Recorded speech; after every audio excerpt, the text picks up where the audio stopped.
of Management and Technologies, and also His Excellent Brother Nazi Saleh.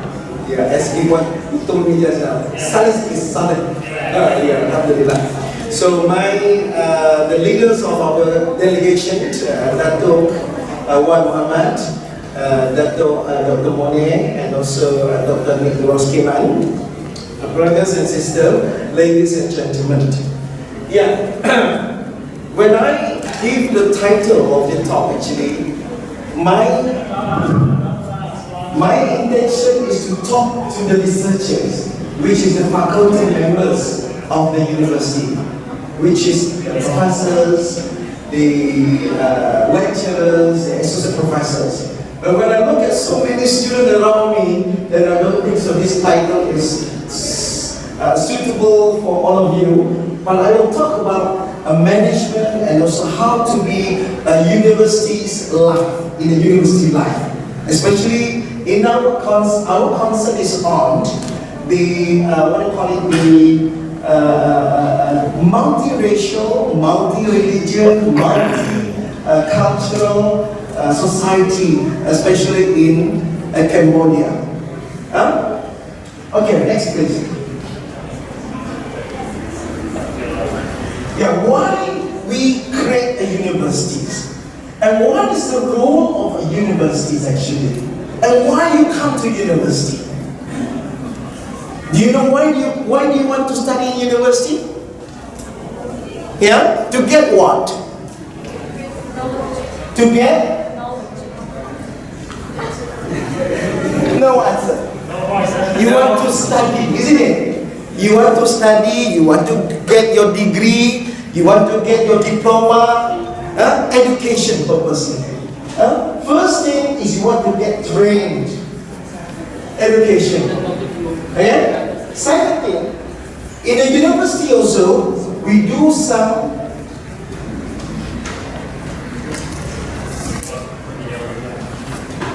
for this one, the second one is research, scientific research regarding on scientific or social sciences also. You have to have scientific methodology of research. You cannot just simply do research without scientific. And the third one, for sure, the universities is to help the communities, the society, and to build the nation. In this case, you want to build Cambodia as a good country, as a prosperous country, isn't it? Okay, and all these things actually, all these things provided by universities. Yeah, we are part of the human capitals which will be built in the universities. So that's why universities become very important to develop human capitals. And this is the role of the top management of the universities. Congratulations to Dr. Farid and the team members. A big word. Thank you. So whose responsibility to build up the university? Not only the top management, but including us. But first, for sure, is the top management. They must have a strategic plan, very clear, what to do, how to do, what is the time frame. For sure, at the early stage of university, it's very important to have a strategic plan. The president cannot think by his own. It must be a teamwork. The director, the rector, and the top management sit down, the dean of the faculties, the head department, the professors sit down, think what we should do. If you cannot think, invite somebody from professional, from the industry, from those who are experienced to make sure that we are going to the right path, to the right way, to build up the university. Because we don't want these universities as a university on local people, or just orang kata hero kampung saja. Tidak mahu. We don't want to be just like only known by some people. No. We want to be known internationally. That's why I put it there. Visibility is important. For the first year, only Cambodian people know this university. But I know now Malaysians, they know it because we promote. When we promote ourselves, actually we also promote this university. I was invited to give a talk in Cambodian University of Management and Technology. So people know, wow, this is a new university. We want to help. And I'm very happy to be present here and talk to you. The second one is, this first one is top management, but top management also have to walk the talk. You cannot talk without working. You cannot say without you doing the job as well. This is very critical time. The second one is academic faculty, which is the professors, the lecturers, and so on. Okay? So this is a very important role. They are doing the job of this one. And the third one, you have 5 faculties.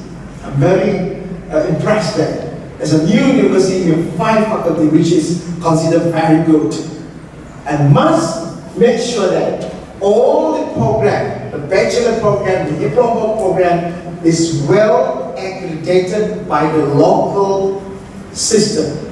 Let's say in Malaysia, we have Malaysia Accredited Agency, MQA, Malaysia Quality Assurance, which accredited all the program offered by the universities. And is not accredited, then the graduate will not be accepted working in the government sector. Yeah.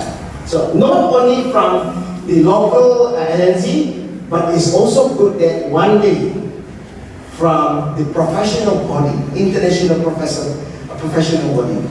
I heard that you have business study, management study. That is good to get ASCSB, but that is very tough. Because that one is to get American support, American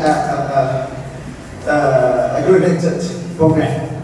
The next one, and then also make sure that the syllabus of the program is well according to the needs of the nation and the society. You cannot have a program, but there's no job outside. We don't offer program like this because you cannot make sure that the students to get a job in the market.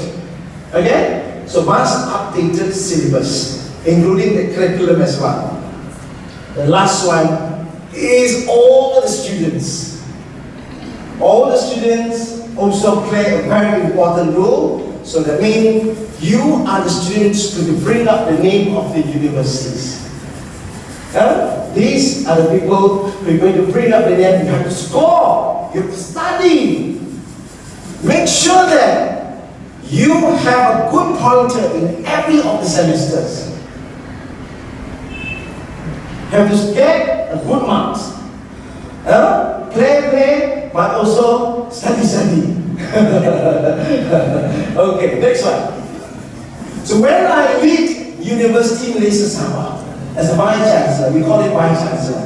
When here we call it Rector. Okay? I have introduced Campus Rahmah UMS. Okay? The core of excellence with 7 core, which should come inclusive, including sustainable, smart and high technology, freedom and reputable academia, integrity and accountability of governance. The next one is holistic, good attitude and also competitive students. This is what we want to produce. Actually, student is our main client. Without students, we are nowhere. University can be built, can be established without any student, isn't it? If no student come to us, we can close the university. So that's why students are very important. Alright? But we want to produce a holistic, that means the students can know everything. Akhlaq, which is good moral, or I mentioned here, good attitude, and also competitive. The student come from CUMT can beat the student better than the student from other university, even though the university is already 100 years. Even though we are only 1 year old, but we have good students as well. We can be good students. Alright? The next one is not only the lecturers, the students, but also all the workers. Since we are in a university, we want all the workers who work in the university, even though you are cleaner, but you are also knowledgeable. You are also dedication. You are also caring staff.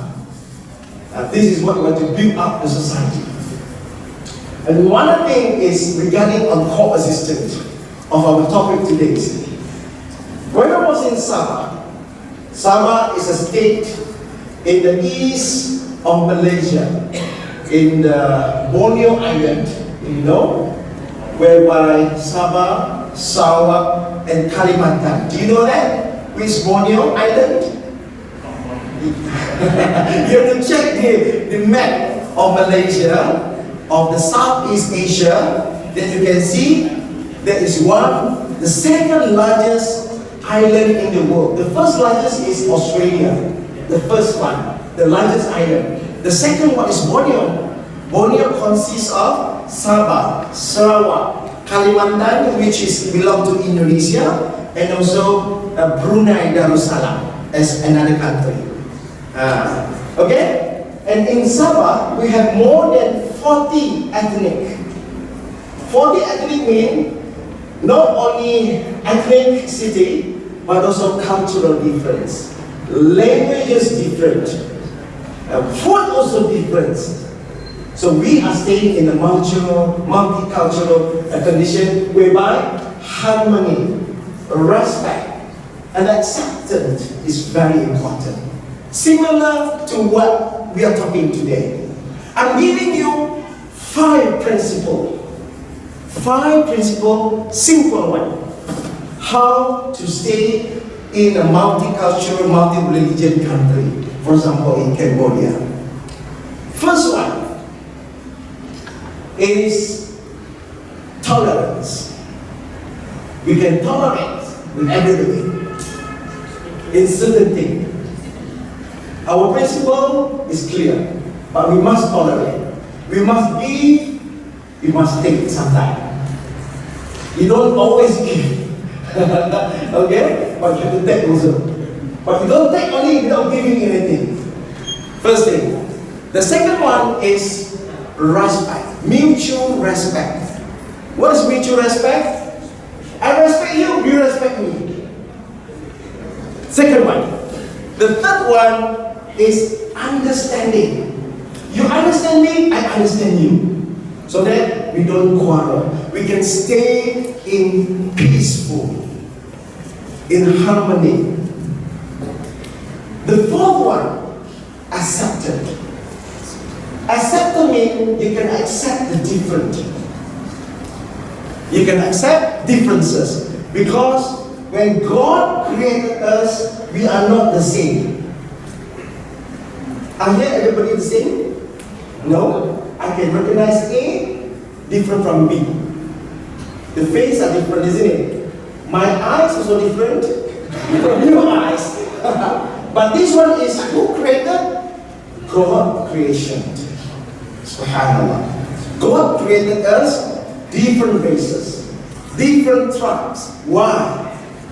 Why? Why God created us differently? Because He wants us to be lita'arufu, to know each other. This is important. Malaysian, no camel. Camel, no child. Malaysia, no child. We love each other. We care each other. We respect each other. Don't talk bad things about others. Hujurat 13. So we accept differences. Our skin color also different. Our language also different, isn't it? This is Rome 22. Refer to the Quran. Next, we want to have a campus which is safe. Everyone is friendly, and also we are all happy. The students happily working, studying. The lecturer also very happy to work, to do research, to do their work, to teach. So this is the core accent of one university. Okay, next please.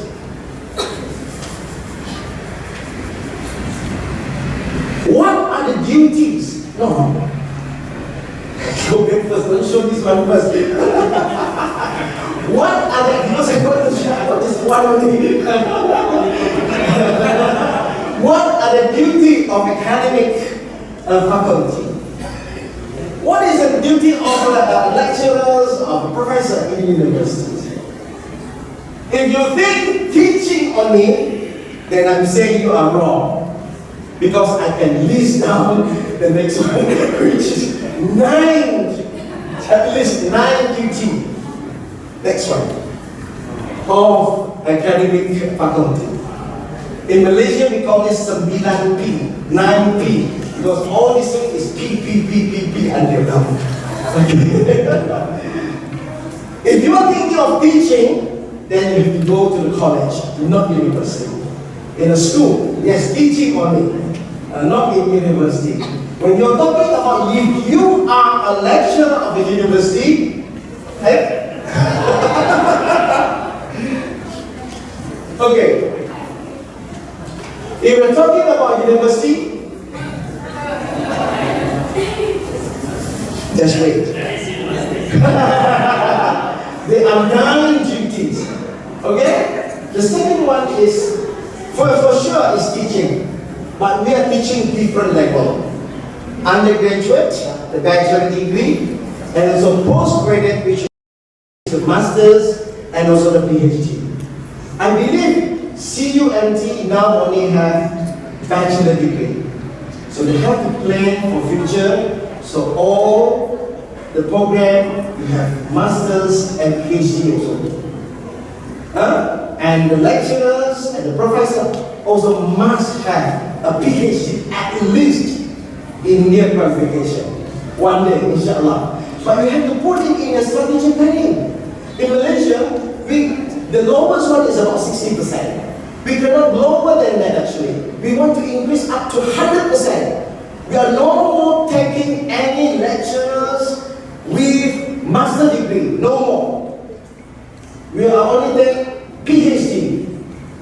Previously, we took all the PhD. But now, PhD with a good foundation or good reputation in research. What is meant by research? I will talk about this longer. Okay, supervision. Supervision, normally you supervise a project, student's project, towards the pioneer project, master degree and PhD. Alright? So you have to do research, R&D, or we call it RTI, publication. You have to publish. You cannot say, I'm an expert on this area. I'm an expert of rural development, for example. But you never publish. How can you be an expert and you never publish anything? Isn't it?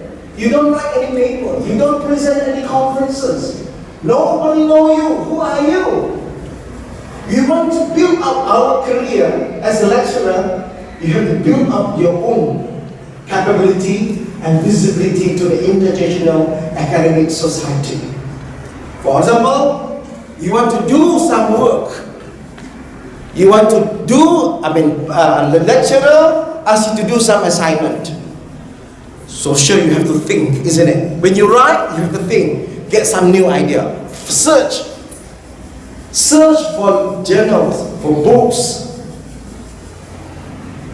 Okay? If you are a good in your area, you can be a consultant as well. A consultant for any industry, government. I heard that our brothers, our rectors will be appointed as the advisor of the ministry. This is good. Administrative work, sometimes you have to be a dean, you have to be a head department, program, something like that. Professionalism and service to the society and also universities. And the next one, we also, as a lecturer, we also involved in the student development, especially in the activities and also in the activity in the campus and also outside the campus, related to the society and also community program as well. Next one. So you can see that there's a lot of things you can do actually. But make sure that you enjoy this work happily.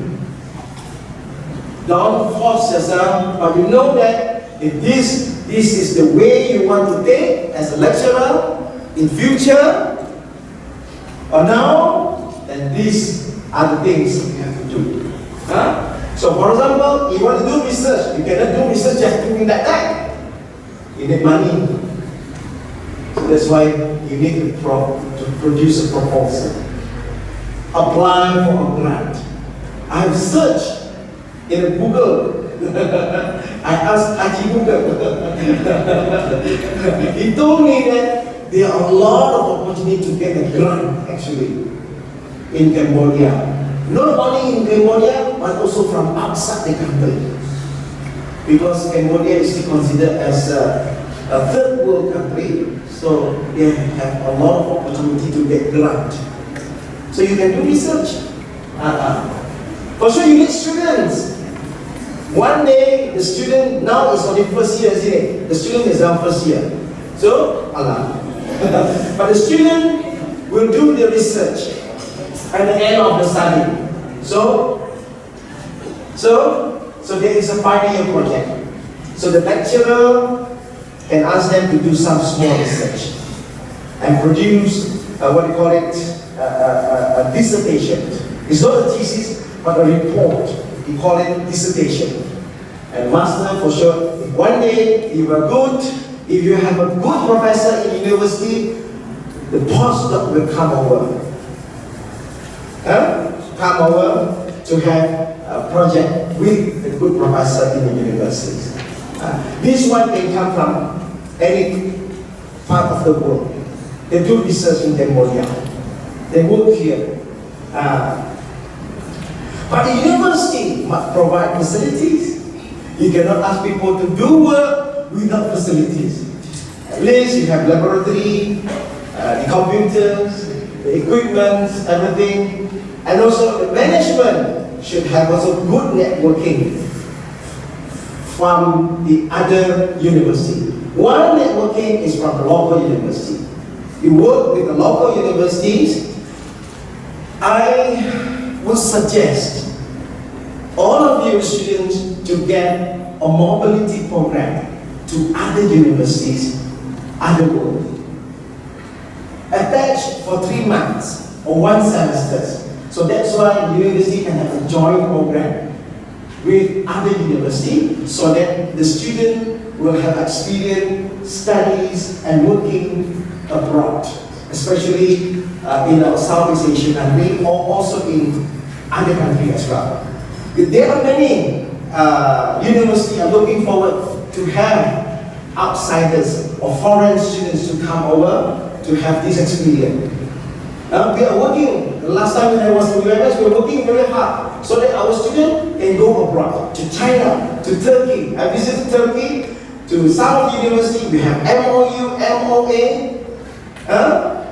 joint networking with them, and our students will go there for 3 months. For example, they will sponsor, some of them they will sponsor. So looking forward for those universities, because they also need to have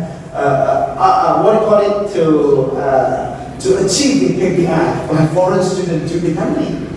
Now, if I'm saying the QS ranking, international ranking, they also consider mobility as part of the international students. You should take this opportunity, even though you don't have to go to US ranking or anything at the moment, but it's good to have international students in your record. Next please. This one is very deep already, especially for the lecturers, for the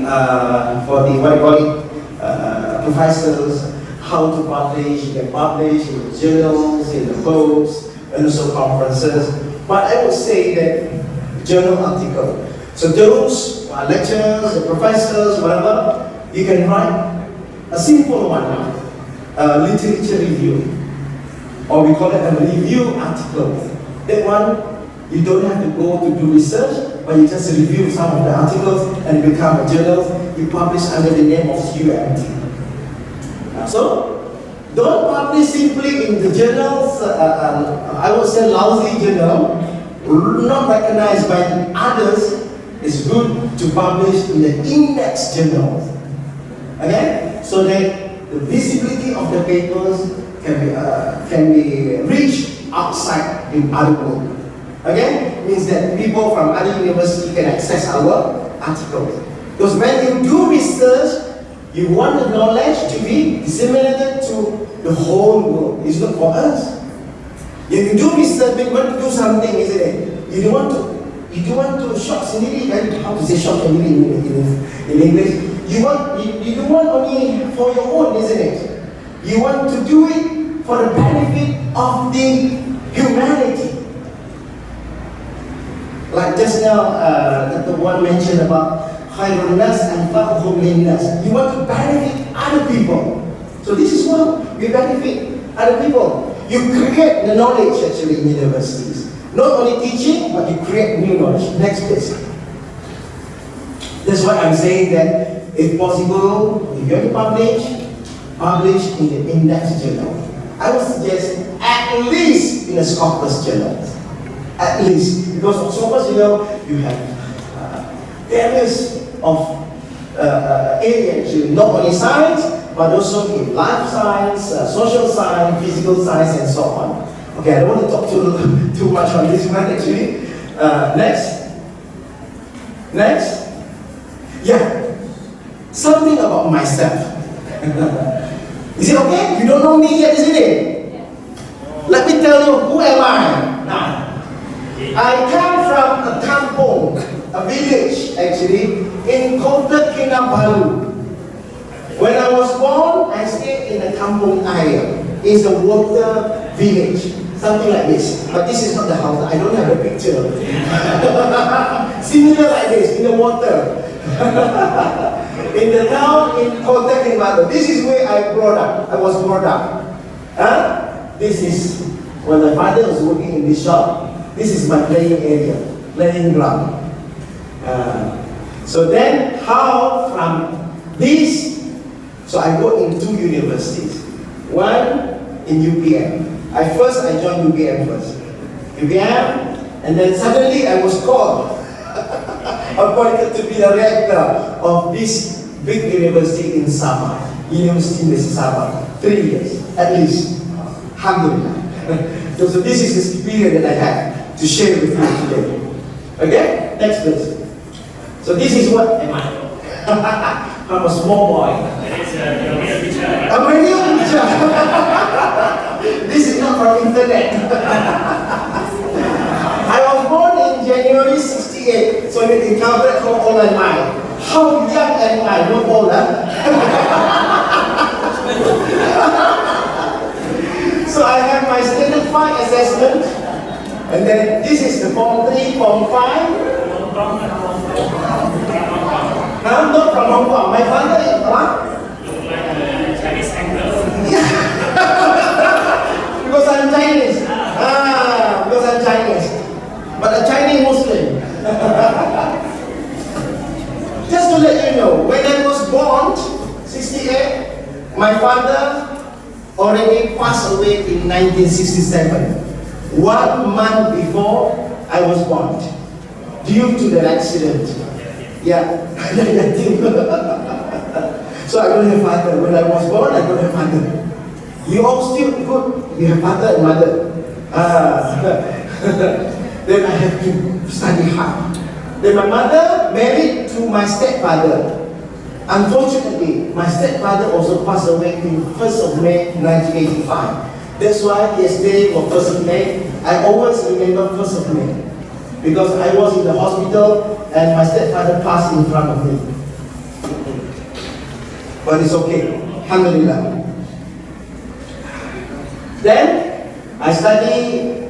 My result was not good actually. I don't have a good result. That's why I have to go to STPM Form 6. Then I step down to diploma.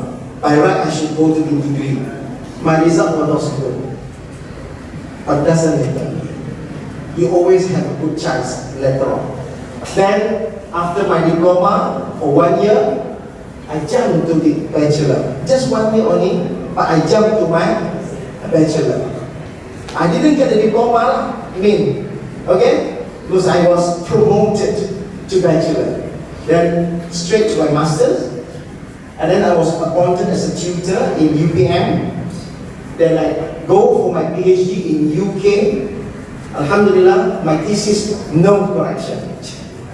Actually got one correction on defects. It's just one dot only. Just one dot. I just have to erase a dot. Alhamdulillah, I'm married to Dr. Amalina. We have 4 kids. I think my youngest one is about your age.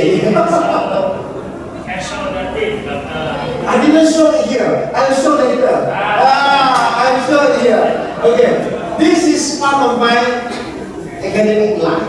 You can see that it's not easy because I'm not coming from a rich family.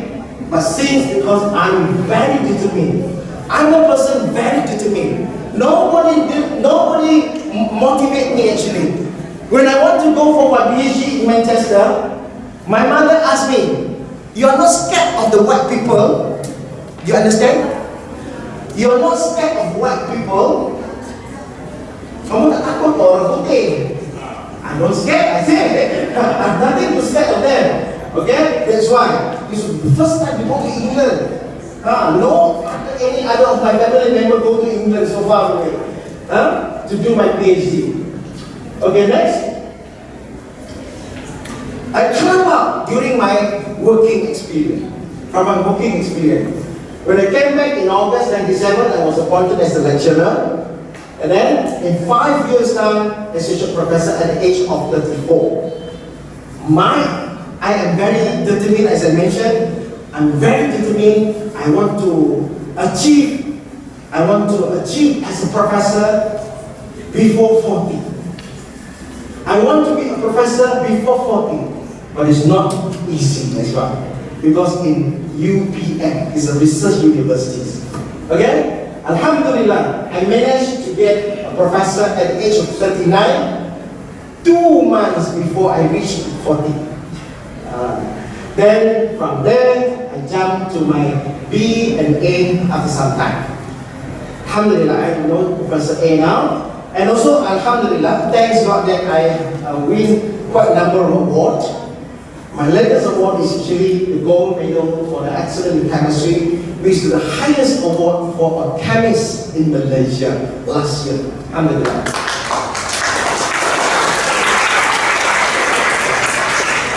And we, as a lecturer, we need to get recognition as well.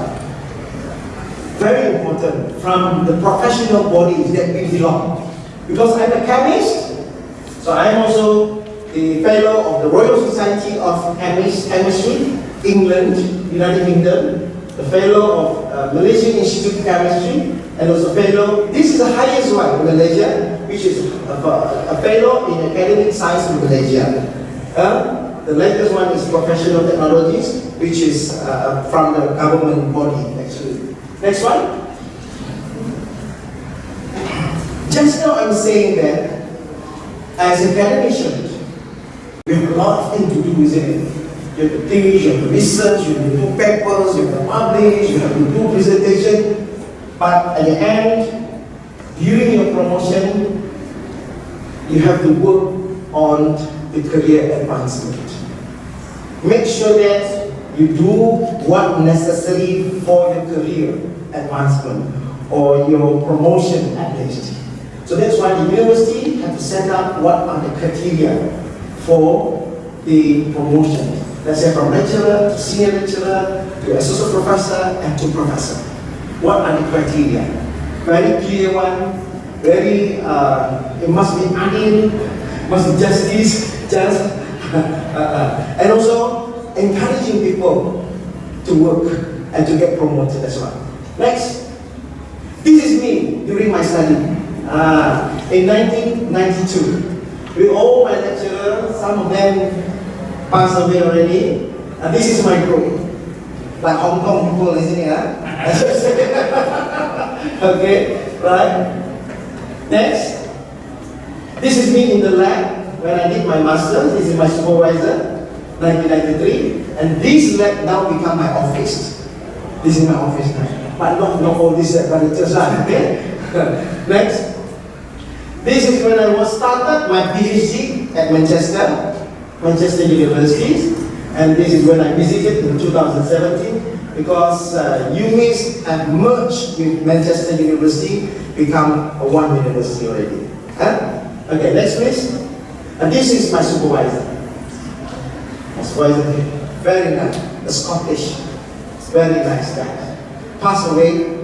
I visited his wife in, I can't remember, in just a year after he passed away. And this is our group meeting. We have come from different countries. Austria, Nottingham, Eritrea, Iran, Welsh, Malaysia, Palestinians. So we're all from different countries. International. Next please. This is me when I did my PhD and when I graduated. During the graduation in July 97. Next please. At that time, I have already got one baby. Exactly 1 year old at that time. And now, she's pregnant with a baby. 2 more months, I will have my grandson, I think so. Inshallah. So alhamdulillah, thanks God that I have received quite a number of awards. Just want to share you, bring up the motivation so that you can work hard for this achievement. It's a lot of opportunity and potential. You are very potential. We have high potential actually. Again, this is a young scientist. When I was young, I always worked for this. I want to be a young scientist award at the age of 39 actually at that time. This one, another one, before 40, there are a lot of award for those who are young lecturer, below 40s. Next please. This one is top research scientist, 2013. Next please. This one is from the ministry, the Star Award, okay, based on my publications. Next please. This one, this is the one I say, gold medal for the excellent chemistry. I didn't expect this one actually. Suddenly people asked me to submit my form and I just try my best. Okay? Because before gold there is what call it silver medal. But I never get silver medal, but straight away I get gold. Next please. And also, I'm also very active in NGOs. I'm doing a lot of things outside my academic line. And I get award from, next. This is my wife. This is from the Selangor State Malaysıa Award 2012. Okay. This is from the Malaysia King Model Rasul Award, national level, Malaysian level. This is the award during the ceremony. Okay, next please. This is the Malaysıa Special Award for the Federal Territory. Next please. This is the latest one also, last year. Sabah State Model Rasul Award. And this from the King of the Malaysian King and also Sabah governors.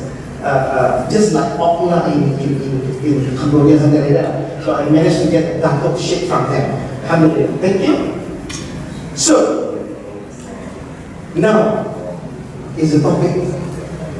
We want to do research. As I mentioned just now, we must have research grant.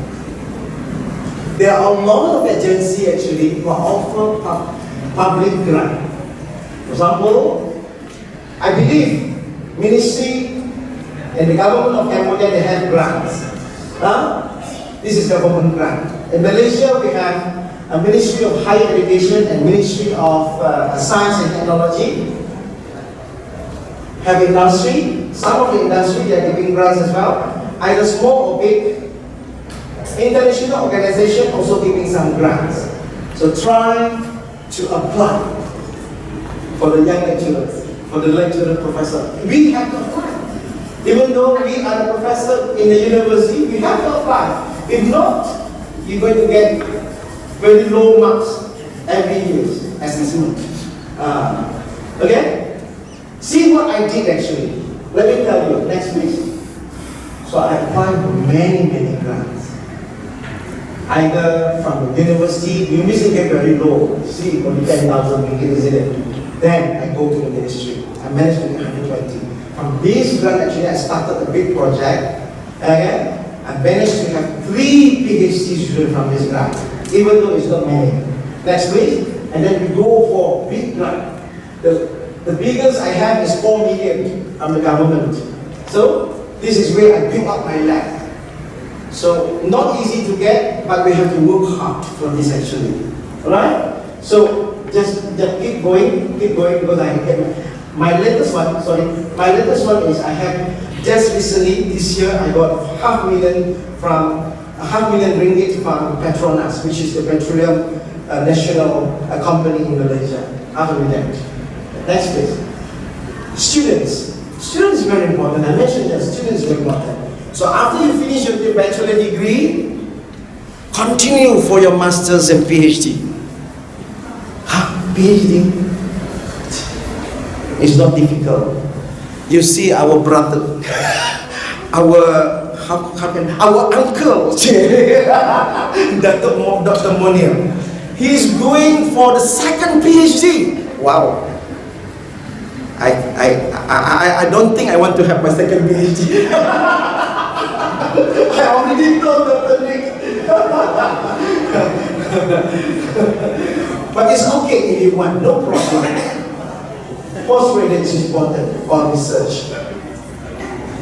Next please. I have produced 25 PhD and 32 master students with me. Alhamdulillah. So they are not all Malaysian. I have Sudanese, I have Yemenis, I have Iraqi, I have Iranian, I have Indonesian. Oh, where? I can't remember. I have China. Cambodian not yet. Please come. Okay, alhamdulillah. So next one. So this is the number. Alright, next please. And they are good students actually. They are all good students. They manage to get award. 1, 2, 3. This is the highest award for a PhD graduate from Malaysia. Dr. Lee, Dr. Teo, Dr. Lokman, they are all good students. Because of what? During the study, he published 7 papers. He published 10 papers. He published 7 papers as well. All high-ranking journals. So that's why I can get good papers from them. That's why. If you have good students, they're going to produce a lot of papers for us. We work together. Now, they all become my collaborator. Because she's working in University Malaya, he's working in University Malaysia Sabah, he's working in University IKIM, Technology Farm. So now they are working with me. Also, I'm working with them. They are collaborator. Okay? Next please. Another one student also from University Malaya. Now she's now in UKM. Also my collaborator. Next. He published quite a number of papers. See? 8 papers I think so. Next. Yeah, you see? 8Q1 journal. Several awards as well. Good student can produce good result. Next please. This is the one. Dr. Nora Shiki in China. Next. Every year I produce quite a number of students. This is 2015. How many PhD? 1, 2, 3, 4 PhD. This is Sudanese. Yeah, this is not Indian, but Malaysian Indian. Now he's a lecturer also. Next please. This is during 2015, when my group is huge. I have more than 20 students at that time. Oh, it's not easy, but it's very enjoyable. I really enjoy my work. Alhamdulillah. So that's why you have to enjoy and and happiness is very important. Two things. Again, these are the students that I mentioned. They have very good H index. You ever heard about H index? Later on, we study about it. What is it actually? Later on, next, this is my group, 2017. Next, please. This is the research lab that I have. Alright? This is what I formed myself with the team. 2018. Next. This is from Nigeria. I forgot to mention this. From Nigeria. And recently, last month, I got another Nigerian student also come to me for PhD as well. Next. This is 2019. Next, please. 2022. This is the latest one. When I came back to UPM, this is Yemenis. Okay, the rest of the religion. Right. So I have also students already graduated from me, also a professor now. Professor Hasbi in UMP. Professor Leon in one of the private universities as well, Southern College University. Next, please. This is my student as well. But this is UMS, this one is Bangladesh. Next. So, when I talk about journals just now, I did mention about scholars. I did mention about index. You know why index is important? So that people when research certain area of your research, they find out your name. Because the journal, the article is in index journal, easily to get, and high reputable journal as well. So we publish there, so we get high citation and citation there.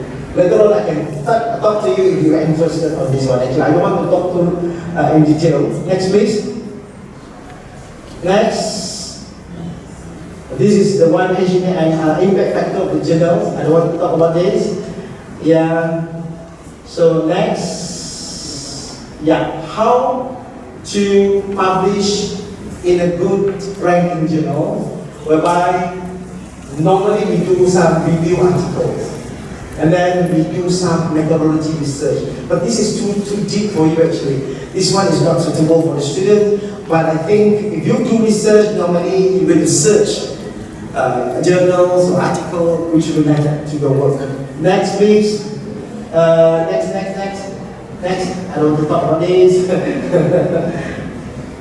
Go to the third last slide. Bottom, because I want to close. I think time is up. The Dr. Nick don't have time to talk anymore. No, you can head on.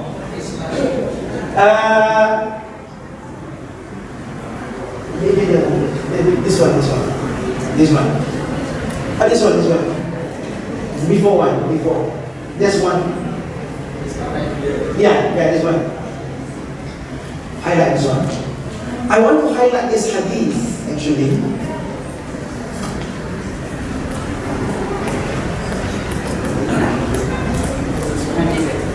Hey?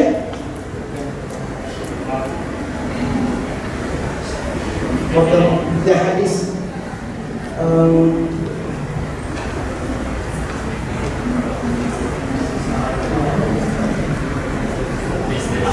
This one. Yeah. When a man died,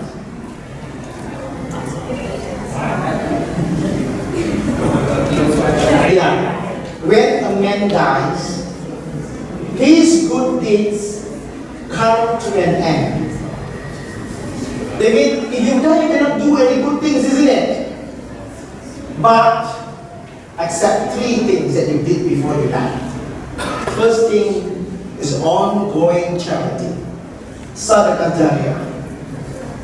The second one, beneficial knowledge.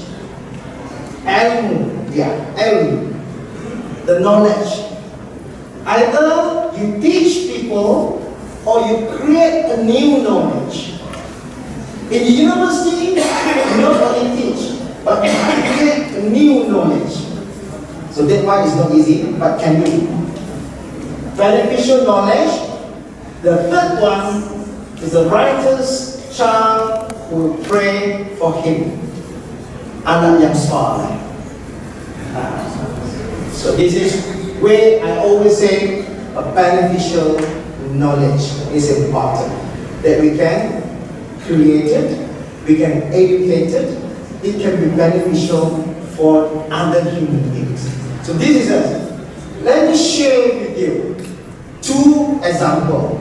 Next, this brother Dr. Sahari Chakma, which is my student before.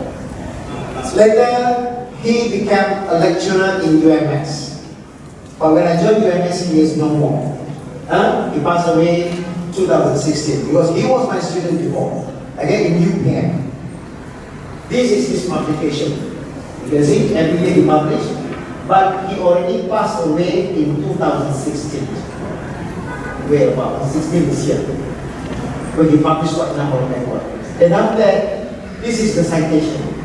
People still refer to his work, even though he is not there in this world. His journals, his article being